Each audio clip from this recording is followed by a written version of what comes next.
Ya no eres pan y vino. Bienvenidos a Miracle Sound Podcast. Ahora que eres cuerpo y sangre, vives en mí. Hola amigas y amigos de Miracle Sound Podcast. Hoy estamos con Musen Quique Fernández, diácono permanente de la parroquia de la Medalla Milagrosa de Barcelona, donde nos encontramos grabando este podcast. Hace ya varios meses que hicimos un último podcast. Sí, ha pasado un poquito de tiempo. Cuando este podcast no estaba en YouTube, sino en plataformas de solo audio. Así que bienvenido nuevamente, Quique. Igualmente, muchísimas gracias. Saludos a todos los que escucharán este podcast. Y gracias por venir. Bueno, Quique, hoy en época de Cuaresma quiero plantearte algunas preguntas que surgen y te las pongo en la mesa y tú las respondes en el orden que quieras. Y es, ¿por qué la humanidad en diferentes civilizaciones le ha dado tanta importancia en ofrecer a sus dioses o a su dios cuerpo y sangre, animal o incluso de seres vivos? ¿Cómo pasa esto a nuestra religión desde la época judía, pasando a que Dios mismo con su Hijo se entregó en cuerpo y sangre y bebemos y comemos del cuerpo y la sangre de Jesucristo en cada Eucaristía? ¿Es tal cual así? Sí, sí. Entonces, bueno, no, como tú lo quieras desarrollar, sí. Te lo dejo. El cuerpo y la sangre, aunque en el cuerpo, cuando comulgamos el cuerpo solo, pues esto ya podemos llegar más adelante, en realidad está cuerpo, alma, sangre y divinidad, ¿no? Cuerpo, sangre, alma y divinidad. Pero sí, comulgamos a Cristo entero, ¿no? Bien, fíjate que los sacrificios ya empiezan a aparecer en la Sagrada Escritura de los judíos y que forma parte de nuestra Sagrada Escritura como Antiguo Testamento, en el pasaje del capítulo 4 del Génesis, Caín y Abel. Ahí aparecen los sacrificios. Caín hacía unos sacrificios, Abel hacía otros, pero dice que los sacrificios de Abel le agradaban más a Dios. No nos dice que fuesen más cuantitativos, no nos dice que porque uno fuese agricultor y el otro pastor. En realidad, viendo lo que Caín acaba haciendo con Abel, nos damos cuenta que ya también lo de la ofrenda, agradable o no, era una cuestión de actitud. Es decir, es bueno y siempre ha sido bueno que el hombre se quiera relacionar con su creador, que nosotros llamamos Padre. Es bueno que se le quiera ofrecer, por tanto, el fruto de nuestros esfuerzos, como en una relación familiar, pues la familia pone los esfuerzos de su trabajo en relación a todos, ¿no? Lo ofrece. Sin embargo, sería equivocado pensar que tiene que ver con lo cuantitativo, que tiene que ver con una competición, porque el mismo Jesús ya cuando en el templo se hacen sacrificios, se hacen ofrendas, pone como ejemplo a la viuda que es la que para él más da, dando la que menos da cuantitativamente. Pero aquella moneda pequeña se convierte en lo más importante. Por tanto, el error de pensar en lo cuantitativo respecto de la actitud, de lo cualitativo, sería el primer error que podríamos tener respecto de los sacrificios. Esos sacrificios que aparecen en Caín y Abel vuelven a aparecer cuando Abraham está dispuesto a ofrecer a su hijo. Abraham entiende que Dios le pide, puede ser que se lo pidiera, puede ser que él lo entendiera. Lo que sabemos seguro es qué es lo que Dios hace, que es no dejar que Abraham mate a su hijo, porque hay una intervención por parte del ángel de Dios, y en cambio sabemos que en su lugar va a haber una imagen simbólica, que es el cordero que será sacrificado en lugar de Isaac, que es una imagen de lo que luego va a ser la entrega de Jesús por los pecados de la humanidad. En lugar de estar la humanidad en la cruz, Jesús va a ocupar su lugar. O, como mínimo, podemos decir que compartirá la cruz, porque hay muchas personas que tristemente, como Jesús, son sacrificados. Bien, sigue el pueblo de Israel dándole importancia a los sacrificios, convirtiendo el templo en un lugar de sacrificios. La gente va al templo y no puede ver a Dios. Está en el Sancta Sanctorum, que solo ve el sumo sacerdote una vez al año. Qué diferente de nuestra fe cristiana, nuestra fe católica. A nosotros no solo no se nos esconde a Jesús, sino que en cada misa se eleva para que lo contemplemos. Es decir, a nosotros no se nos esconde a Dios, al Señor, a Jesús, sino que se nos muestra. Pero en el templo sí que había estos sacrificios que depende de la capacidad económica, pues iban y entonces pues quemaban sacrificando corderos, palomas. Sin embargo, el profeta Isaías, la voz de Dios, yo digo que los profetas no habrían sido enviados por Dios si todo se hubiera estado haciendo bien. Es que se había deformado la religión y se habían deformado esos sacrificios. Y se había convertido la religión solo en sacrificios materiales, como los de Caín, pero sin verdadera actitud. ¿Y qué hace? El profeta Isaías en el capítulo 1 ya dice que ese no es el culto que Dios quiere. Hablando en nombre con la voz de Dios, ¿no? No es el culto que Dios quiere.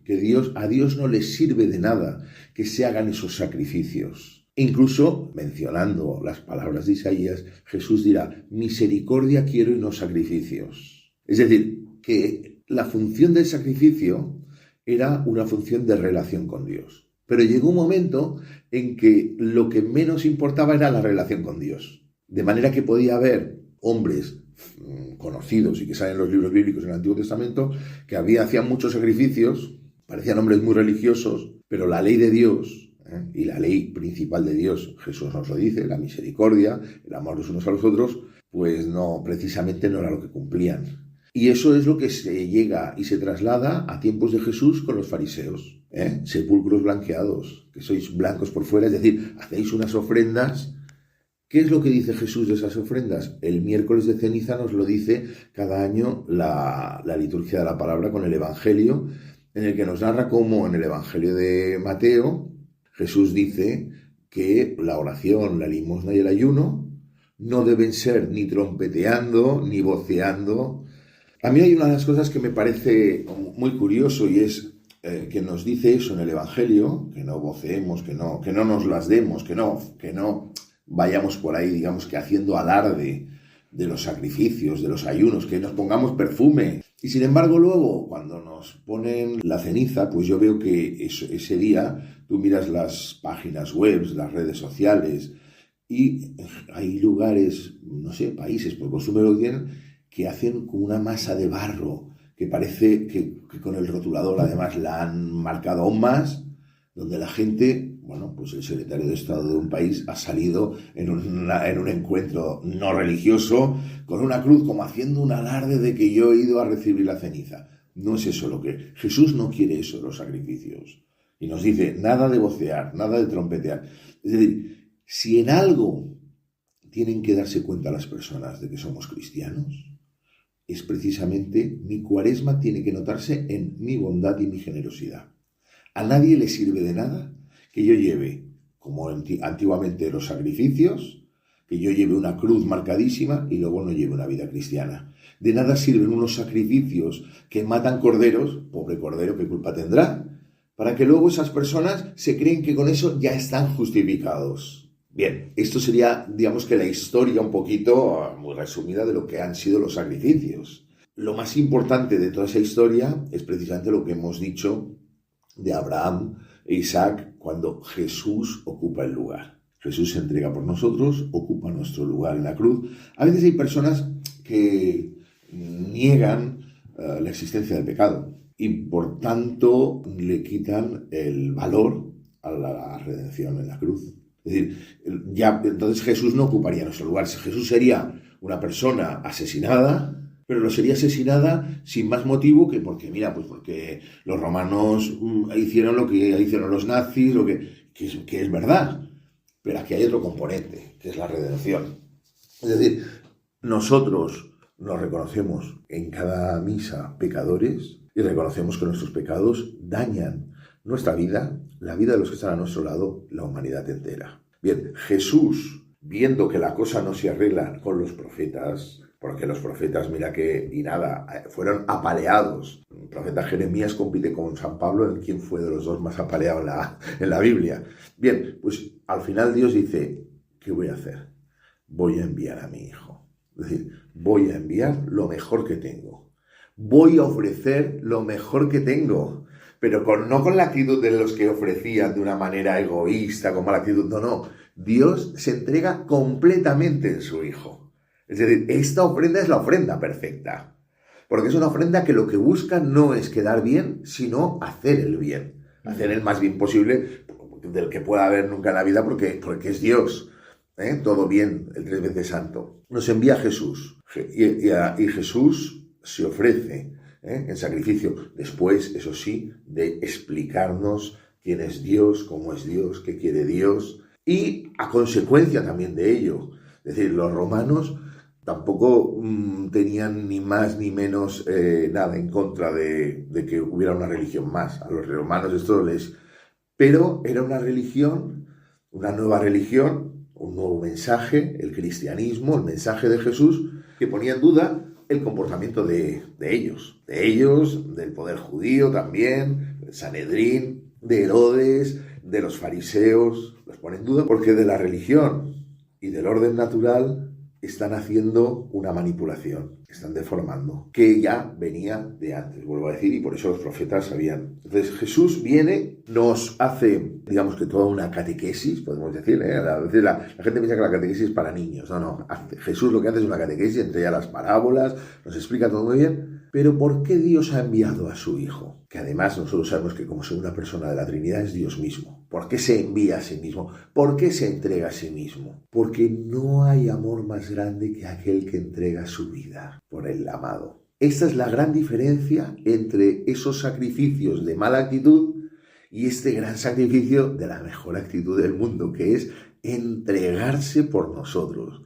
Jesús se entrega por nosotros. Pero además, no solo se entrega aquel día, sino que se sigue entregando en cada una de las Eucaristías en la que recordamos la pasión, muerte y resurrección de Jesús. No solo la pasión y muerte. Hay gente, que es lo que dice el Papa Francisco, que se quedan en el Viernes Santo y se les queda cara de vinagre. No. Pasión, muerte y resurrección. Nosotros somos una comunidad pascual. Nosotros ya sabemos que Cristo ha resucitado y sabemos que Él nos invita, si nosotros queremos y le seguimos, nos invita a resucitar con Él. Por lo tanto, esto ya lo sabemos. Entonces, se nos entrega y se nos queda en la Eucaristía. En la Eucaristía, ahí cada día en el altar, se está volviendo a ofrecer el Cordero. Lo decimos, Cordero de Dios que quitas el pecado del mundo.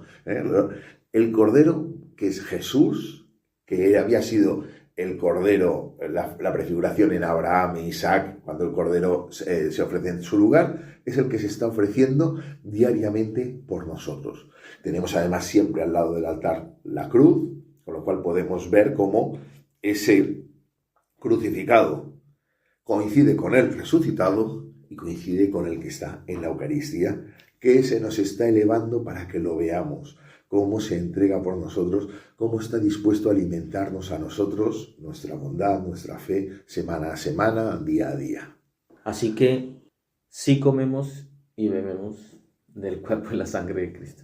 Los católicos pensamos que en las palabras de la consagración el sacerdote está haciendo como imagen que es de Cristo aquello mismo que hizo Cristo, que es que el pan, este es mi cuerpo, no esto es como si fuera mi cuerpo, este es mi cuerpo, esta es mi sangre. Esto se le llama la transustanciación, cuando el pan y el vino pasan a ser el cuerpo y la sangre de Cristo. ¿Ese cuerpo y la sangre de Cristo mantienen la forma de pan y de vino? Sí. Si los pasásemos, viniese el CSI, igual saldría que ahí hay vino, claro.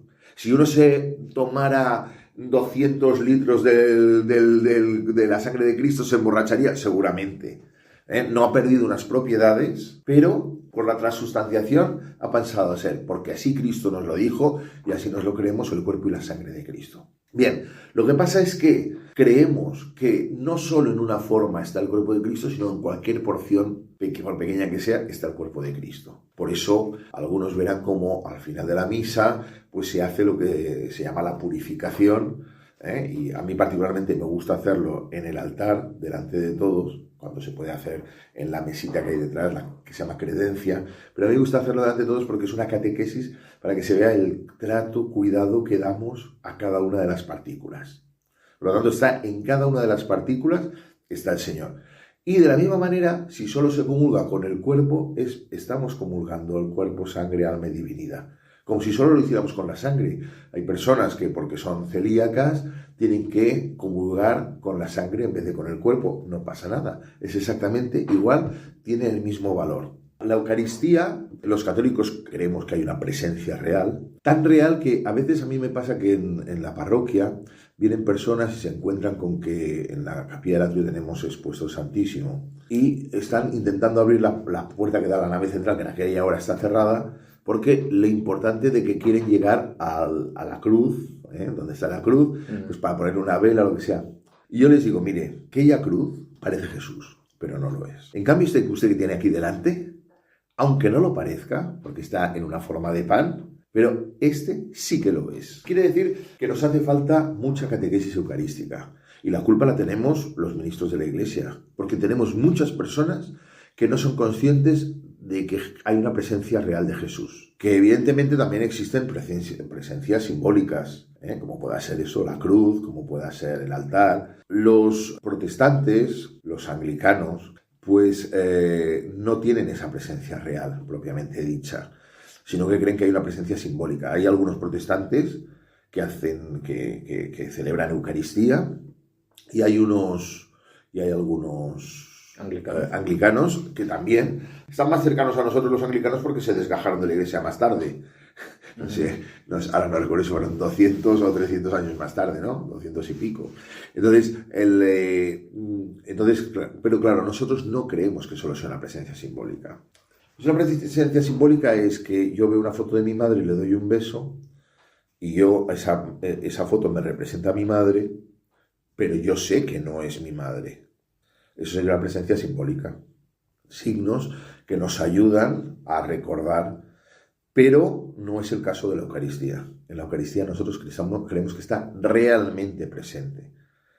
Y por eso le otorgamos pues la devoción y la adoración, sobre todo, que se merece el creer que está Cristo allí presente.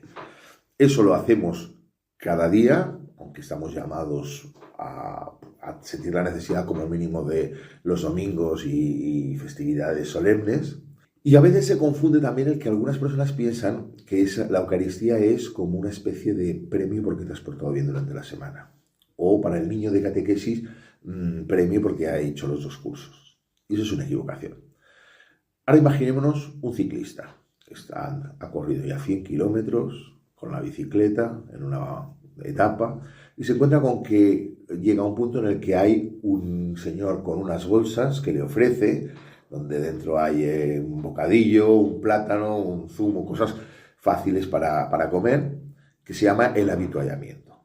Bien, eso se lo han dado por lo bien que ha corrido hasta ahí.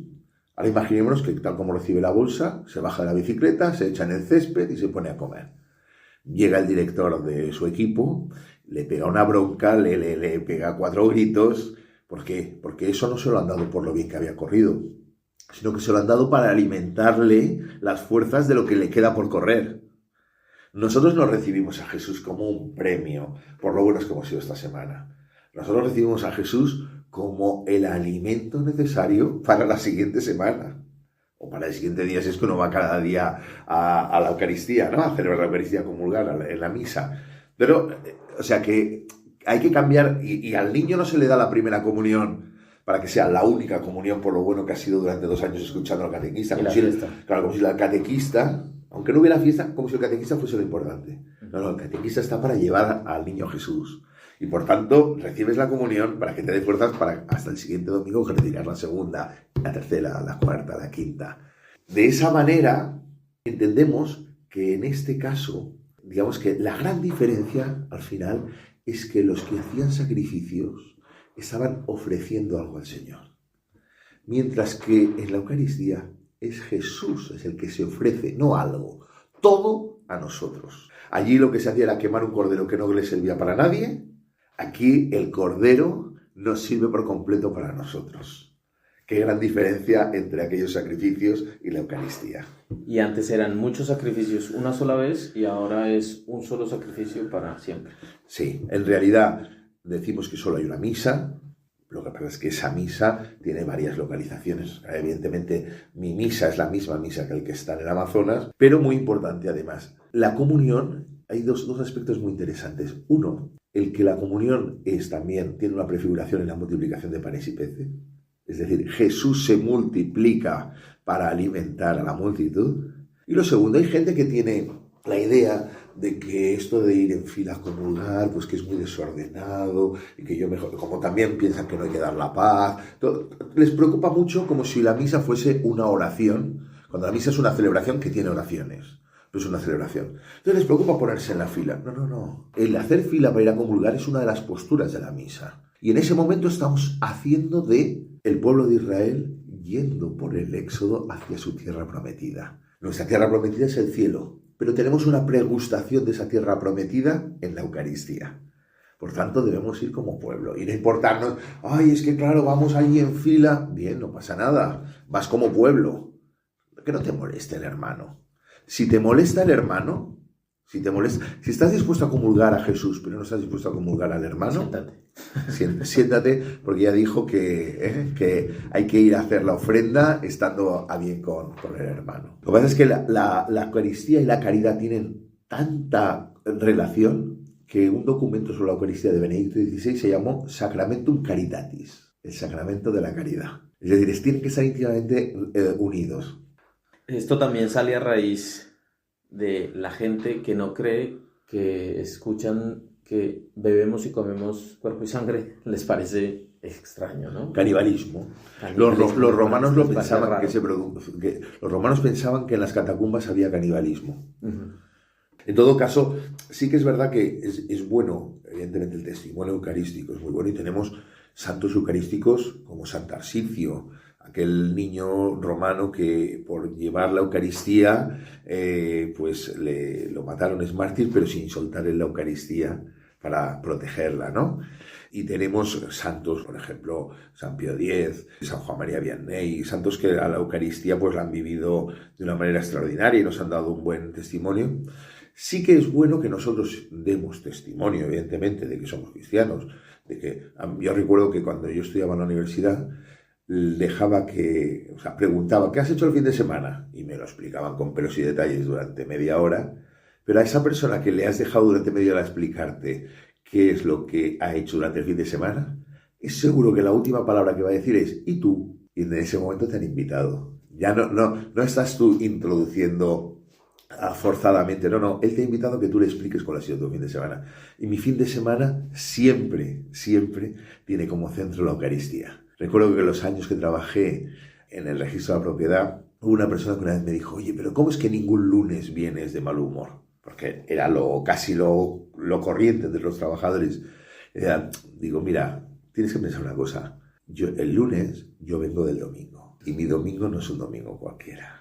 El domingo, para los cristianos, es el primer día de la semana. Es el que marca toda la semana siguiente. Es en el que, como he dicho antes, me he alimentado. Entonces, tienen que recibir las personas. Pero también he de decir otra cosa, y es que deben recibir que nuestra participación de la Eucaristía no es en ningún caso a base de hacer cosas raras, ¿sabes? Esto de entrar y presignarse 17 veces, ir haciendo el pasillo arrodillado, no sé, una serie de cosas que a veces, es decir, nosotros tenemos que contagiar al mundo el que se puede ser, para ser feliz allí, allá, en el más allá, se puede también ser feliz aquí. Uh-huh. Y no presentarnos como gente raras, que solo hacemos cosas raras, y que, no. Si yo invito, el Papa decía, si tú invitas a alguien a una misa y llega por primera vez, se acerca por primera vez, entra contigo en la iglesia, qué bonito esto, sí, ya verás, pues tal, los cantos que se hacen para ayudar, porque los cantos y el arte están para ayudar, ¿no? Y tal como estáis haciendo el pasillo hacia el banco, le dices, pero que sepas que si el próximo domingo no vienes, ya es pecado mortal y vas al infierno. Ese no volverá. Es decir, lo que yo le tengo que mostrar es que aquello en lo que va a participar puede hacer feliz a él y a su familia, que les puede cambiar la vida, que les puede dar sentido a la vida, que les puede transformar, pero que eso no va a ser a costa de decir, oye, me lo voy a pasar fatal y además voy a tener aquí, yo que sé, que pende sobre mí como una especie como de daga que como me... ¿Quién iría a un club de petanca? Que lo primero que le dijesen fuese, oye, si te equivocas al tirar la bola, te la tiraremos a la cabeza. No se apuntaría a nadie. En cambio, si le dicen, oye, ven, tranquilo, irás aprendiendo poco a poco, tranquilo, que a veces también fallamos los demás, va, que lo vamos a pasar bien, que trabajaremos unidos. Qué diferencia, ¿verdad?